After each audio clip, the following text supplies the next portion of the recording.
আমরা সবাই টোটা। এখন চিত্রনাট্য তৈরি হয় বাজার ভেবে, এটা ভেবে তৈরি হয় না যে চিত্রনাট্য যদি সঠিক হয় তাহলে বাজারে চলবে, তাই নয় কি? তাই তো।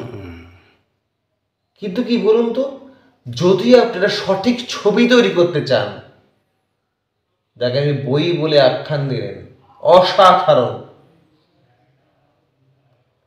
কিন্তু কি বলুন তো, দর্শক, আমরা ভেবেই নি দর্শক খুব বোকা, আমরা যা দেখাবো তাই দেখবে, একদম নয়। দর্শক খুব বুদ্ধিমান, খুব শিক্ষিত, তাকে সম্মান করতে হবে। আজকে 2025, দর্শক আবার মাল্টিপ্লেক্সে যায়। দর্শক মাল্টিপ্লেক্সে যায়, কথাটা ঠিক, কিন্তু আমার ভাষার ছবি, বাংলা ছবি কটা মাল্টিপ্লেক্সে যায় বলতে পারেন? হ্যাঁ, আপনি ঠিক। কটা ছবি বাংলা মাল্টিপ্লেক্সে যায়, তার জন্য দায়ী আপনি নয়, তার জন্য দায়ী আমি নয়, আমি দর্শক, আপনি একজন ফিল্ম মেকার, একজন পরিচালক। কিন্তু আপনি একটা কথা বলুন তো, যদি ছবি যোগ্য হয়, মাল্টিপ্লেক্স কেন all of the India, all of the world চলতে বাধ্য? আরে মাল্টিপ্লেক্সও তো ব্যবসা চায়, দে আর দ্য বিজনেসম্যানস। কিন্তু হ্যাঁ, আমাদের ভাষাকে সংরক্ষণ করার জন্যও তো আমাদের ছবির প্রয়োজন। এটা গিরিশ ঘোষ করেছিলেন তার নাটকের মাধ্যমে। শুধু ভাষা নয়, উনি জাতিকে এস্টাবলিশ করেছিলেন। আপনার কথাকে আমি শ্রদ্ধা করি, তার জন্য আপনার লড়াই কি? এখন এমন সময় চলে এসছে কি যে বাংলা ছবিকে বাঁচাতে হবে। এটা কি আমাদের অপমান নয় যে বাংলা ছবিকে দেখে বলিউড নকল করেছে, সেখান থেকে তামিল নকল করেছে। মিস্টার কামাল হাসান, তিনিও বাংলা ছবি করেছেন। মিস্টার অমিতাভ বচ্চন বাংলা ছবি করেছেন। ইভেন যখন অমিতাভ বচ্চন সওদাগার করেন, তখন অক্ষয় কুমার, আক্সমি, একটা একটা একটা খুব কাছাকাছি একটা কথা হয়েছিল। আমি প্রশ্ন করেছিলাম, who is the writer of Saudagar? He said to me, Premendra Mitra. তারা পড়াশুনো করেন, আমরা করি না। তাহলে আমরা কি নিজেরাই ধ্বংস করছি বাংলা ছবি? হ্যাঁ, করছি, আমরাই করছি। তাহলে আমাদের হাতেই আছে বাংলা ছবিকে খুব বড় করে দেখার। আপনি একজন পরিচালক, আপনার দায়িত্ব খুব সুন্দরভাবে বাংলা ছবিকে আবার পুনরুজ্জীবন করানোর জন্য। আপনি বললেন না বই, চলো না বই নিয়েই লিখি, বই নিয়েই বাংলা ছবি করি, কারণ আপনি যোগ্য মানুষ।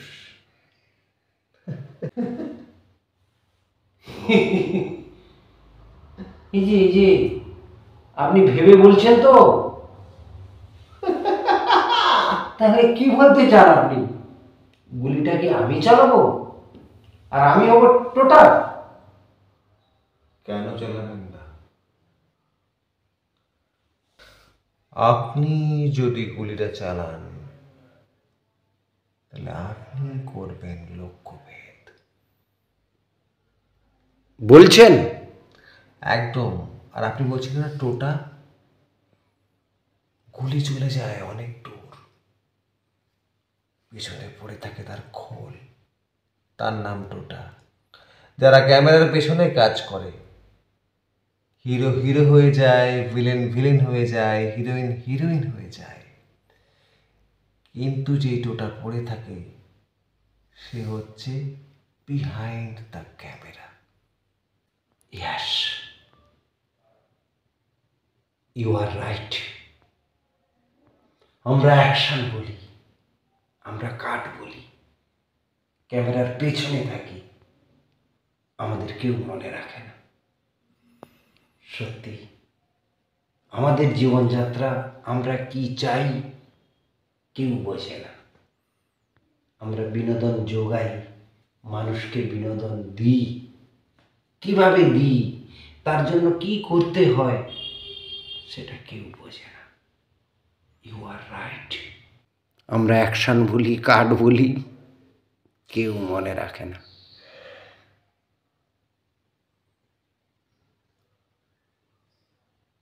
আমরা সবাই টোটা, গুলি বেরিয়ে যায় আর সেই খোল পড়ে থাকে। আমরা সবাই টোটা। তার স্বীকার করলেন গুটি পোকা যেমন রেশম জড়িয়ে বেঁচে থাকে, রেশমকে বার করে দেয়, তেমনই একটা বুলেট গুলির মতো এগিয়ে যায়, তার টোটাকে নিচে ফেলে। একজন পরিচালক এরা নায়ক নায়িকাকে হয়ে গুলির মতো এগিয়ে দেয়, তাই না?